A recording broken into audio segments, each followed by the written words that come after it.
A deer, a female deer, ray, a drop of golden sun, me, a name I call myself, far a long way to run, so a needle pulling thread, la, a note to follow, so tea, a drink with jam and bread, and that will bring us back to do, do, do, do, do.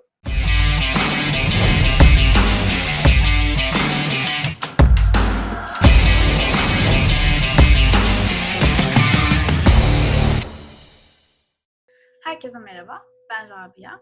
Kanalıma hoş geldiniz. 2 haftadır içinde bulunduğumuz koronavirüs salgından dolayı eğitimle alakalı videolar yapmaya çalışıyorum.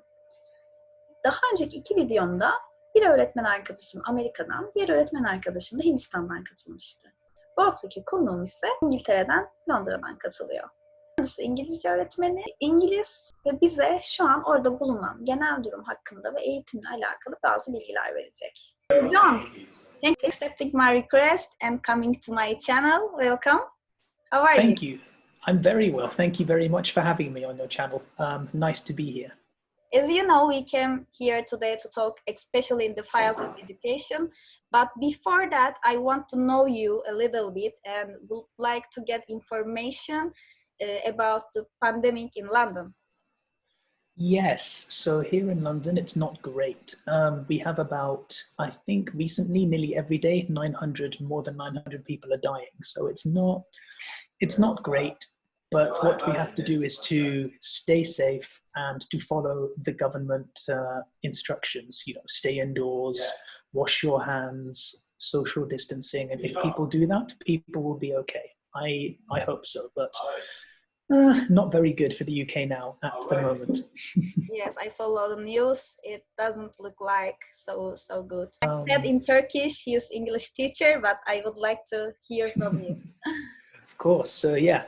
So right. Hi guys. Yes, I'm an English teacher. I teach here in London. I teach in a place called Wimbledon, which is famous for the tennis. And I teach a very special method called the Callan method, which involves a lot of speaking and repetition. We have a little bit of writing and a little bit of reading, but mostly speaking and repeating. And it helps with accent as well. So if we hear something that isn't right, we say, oh, not this, this, all the time, instant correction. So it's a very strange but very interesting method. I speak 5 languages, which are English, French, German, Russian, and Slovenian. Okay. And I play some piano. I used to play cello and trumpet when I was younger. And I love animals. And you're a singer too? Traveling. Yeah. Yes, I am. I love to sing. I started singing when I was 5 years old, and I still sing now, and I write my own songs too. John, I would like to know, is it a school or a language institute where you work? I work at a language school, so I teach adults mostly, maybe sometimes children, but mostly adults. And we have maybe 4 people in the class or 10 people, so not very many.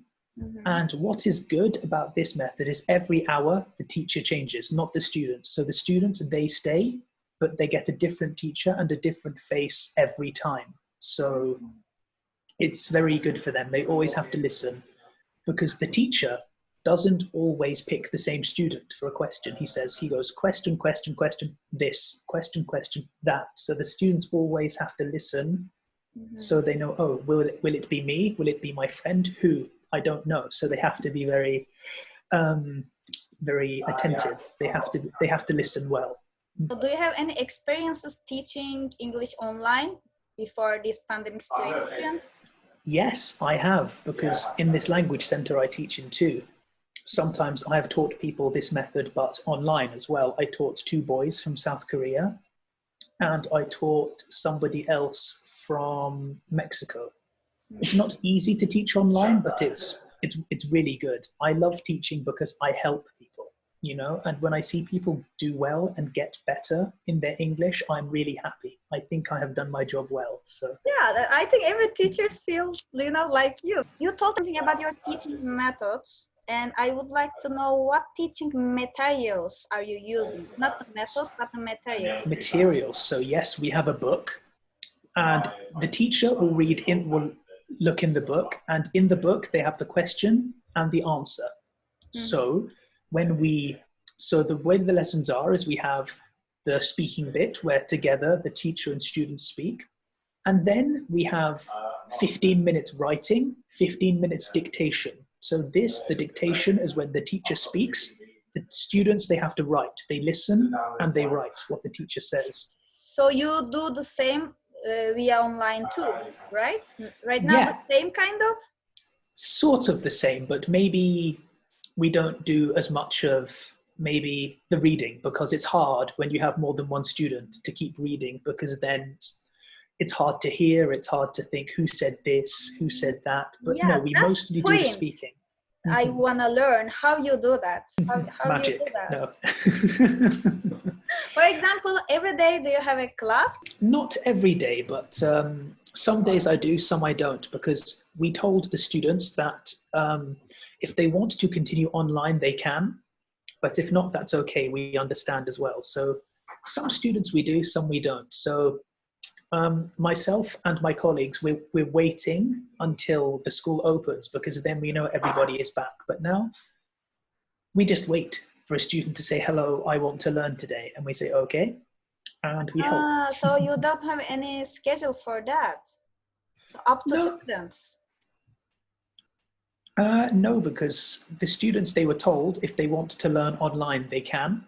But we don't think many of them signed up. We said, please give us your email, your number, but not many. But I really like this way of teaching, because if you do not speak any English, it's perfect, because from day one, you have to listen, you have to repeat. And we also, in the back of every book, we have the same words, but in the student's language. For example, for you, Rabia, if you did this method, there would be the word in English, and you can look in the back of your book and say, oh, okay, page 25, this word, this is the Turkish for it, and then again, speak. So it's very helpful. So how much this situation affect you and your students? Yeah, it affects us a lot, because this method, as you know, is very face-to-face and being in the room with students. So unfortunately, it's not a great time, but I hope that that soon things will get better. I know it's easier for other teachers who teach normal English with books and with cartoons and everything and worksheets. For them, it's not that much of a problem, but for my English and for the way I teach, we have to see. But yes, it So has. Don't you think online lessons are efficient? I think if you teach normal English, so CELTA, TEFL, then yes, they are very efficient.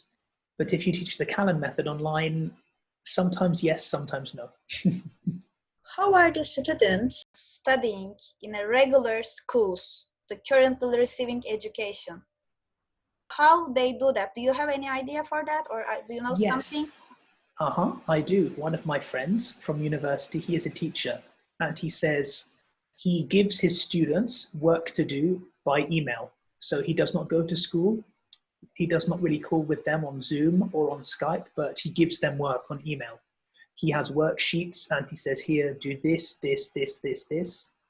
And some of them, they give it back, and some of them, they don't. So it's not easy, but they still do it. In the UK, all exams are cancelled.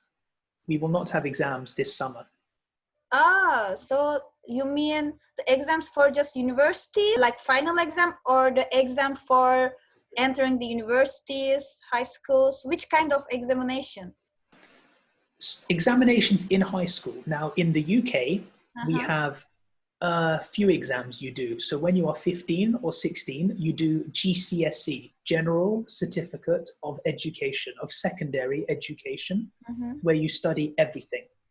And then when you are 17, 18, first you start with AS level and then A level. This is where you choose 4 subjects you want to study.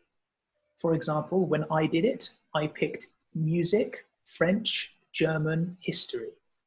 And then after that, you choose your best subject and you go to university. So we don't have to sit an exam unless you go to Oxford or Cambridge, where they want you to do interview and exam. Normally, the university will look at your final exam in school and say, okay, he did well, she did well, we want him to come to our university to study. Mm-hmm. So every exam in the UK is cancelled. GCSE, A-levels, and university exams, they are now online, not written, but they're online on the computer. So what do you think? All exams cancelled, what will happen?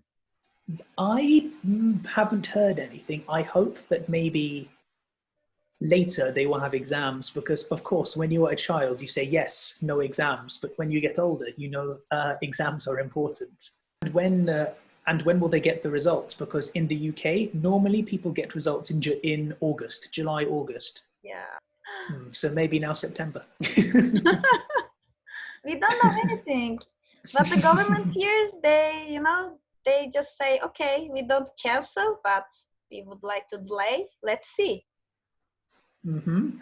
Yeah, it's interesting for me too to see how things happen in different countries, because the UK is one country, Turkey is another. I have friends in many places and they tell me different things. In Sweden, they don't have lockdown at all. Everybody, they still go to the shops, still do this. So it's very For example, strange. Turkey is the same. Just these 2 days for a weekend, they do that. But before, yesterday, until yesterday night, we haven't. Unfortunately, no. We have one walk every day you are allowed. And then if you want to go shopping, you can go shopping too. But yeah, it's strange. And of course, social distance, wash your hands. But we don't have to wear a mask here because my mother is a doctor and she says, if you have the disease, wear the mask. If you don't, do not wear it, because the mask will not stop you catching, but will stop you from spreading the disease. So it's very important to know.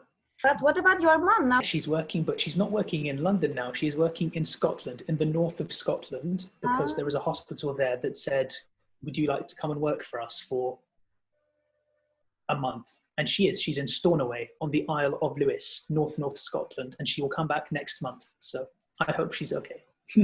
I hope so. She is a real superhero, so I'm lucky. She's my mother. Yes, you should be proud of her, of course. My family needs somebody else to cook. Yeah, so. Who do that? You? Me? No, I can't cook. My dad normally. And do you want to add something? Do you want to say something more? I think as teachers, as educators, we need to be creative. We need to think, how do we keep the student interested? And the good thing is we are at home. So we can use the internet. We can think of games. We can think of worksheets. And we can think of many ways to keep the students interested, not just with the course book. So maybe if you're teaching them English grammar, we can use picture cards, or we can use a quiz. Or if we're teaching them history, the same thing, quizzes. And if we're teaching them maths, then the same thing. We need to just be creative. And if the student sees that the teacher is enthusiastic, the student will want to learn more. You know, if the teacher sits like this, then there is a problem. But if the teacher is happy and talking, maybe moving the hands too, then the student is like, oh, he wants to teach, so we want to learn too. So be energetic, creative, and patient. Always good to be patient and ready to help the students in any way. Because we are all in this together. It's hard for the teachers and hard for the students. So we all have to work together, teachers and students. Yes, I agree. And do you know, or do you want to recommend applications, games, something related with English? Maybe you can share and people can. Yeah, I have. I have a website. It's not exactly educational, but it's very good. I used it a lot when I was younger to help me with my geography. It's called Sporkle, and it has quizzes on everything, even on English language, on countries. For example, if you want to do a quiz on, let me say, the UK, you go on the website and you type in United Kingdom quiz, and then they give you questions and you put the answer in. For example, colors of the United Kingdom flag, capital, prime minister, and so on. And you have to answer in a time limit. And if you do not, then they say game over. So it's very, very interesting, I think. I will do everything to help. Thank you so much. You're welcome. You're so nice. Thank you. Do you want to sing? Yeah, sure. You know, I mean, it's very easy to sing. I mean, you know, you've start from the very beginning. It's a very good place to start. When you read, you begin with A, B, C. When you sing, you begin with do, re, mi, fa, sol, la, ti. Do, a deer, a female deer. Re, a drop of golden sun. Mi, a name I call myself. Fa, a long way to run. Sol, a needle pulling thread. La, a note to follow. So, tea, a drink with jam and bread, and that will bring us back to do, do, do, do, do. There we go. And you know, we have the same song with Turkish version. Good. It's a very famous song from The Sound of Music. It's everybody to learn how to sing. It's a very, very easy song. Yes, thank you so much. You're welcome. My pleasure. I'm so happy to meet with you. Thank you very much for all information that you provide for all of us. So fast and so useful informations for me, you know. Thank you so much. It was good for me too. I'm happy to help. I love to help people. So anytime someone asks to help, I say yes, of course. So thank you. Thank you for making time for me as well. Okay, so I want to say stay healthy and stay at home. You too. Stay healthy, stay safe. Take care. Take care, John.